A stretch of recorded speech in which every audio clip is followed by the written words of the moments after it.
Welcome back, everyone. I just updated to iOS 15.4 on my iPhone 7, and funny enough, we do get this kind of cooler looking, splash screen as soon as we update.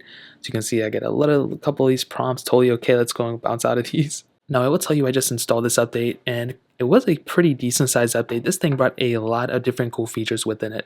So if I go and boot into here, you can see it was about 1.02 gigabytes, so a little bit more than a gigabyte. So make sure you have that much saved if you're coming from 15.3.1, but also if you're coming from an older version, it may be bigger, so keep that in mind.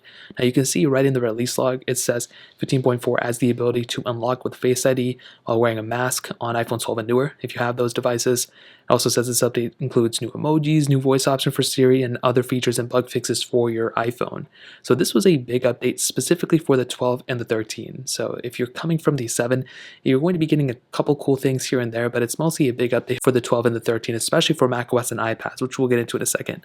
Now, first of all, we're getting some new emojis, which is awesome. So if you're somebody who uses emojis a lot, you're going to be getting a couple of new ones. I think there's 37 new ones overall. So that's really cool. I love seeing that type of, addition there. Actually, I think it's 112 new characters. So it says adding 37 emojis, 75 skin tones, addition for a total of 112 new characters. So pretty crazy, really awesome stuff. We also have the ability within Siri shortcuts to actually turn off personal automation, the little option that comes up every single time when you run an automation. So within 15.4, we have that little option. So I think there's a pop-up that comes up at the top sometimes. We can now disable that. It looks like it's hit or miss though. Sometimes it works, sometimes it doesn't for me, but it looks like it's here to stay, which is really cool. We're also getting this new Apple Card widget as well, so we should have the ability to see that added here too. Within iPads, we have the ability of kind of modifying our keyboard brightness. On iCloud, we do have the ability of actually doing our iCloud keychain for notes, which is really cool. So we now have that capability as well, and we can actually hide password alerts in iCloud keychain as well, which before we couldn't do that. So there are a lot of iCloud keychain, little options. SharePlay got some updates, and 13 and 13 Pro, like I mentioned, they got a lot of updates within this specific update as well. So I will let you guys know in the next couple of days how this specific update holds up.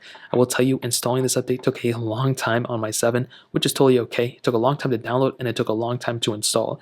I started it at 1 p.m. and it pretty much finished at around 2 p.m. So it took about an hour for the whole entire process. So keep that in mind. I mean, it's going to be a big update. If you're on iOS 15, then definitely by all means go to 15.4.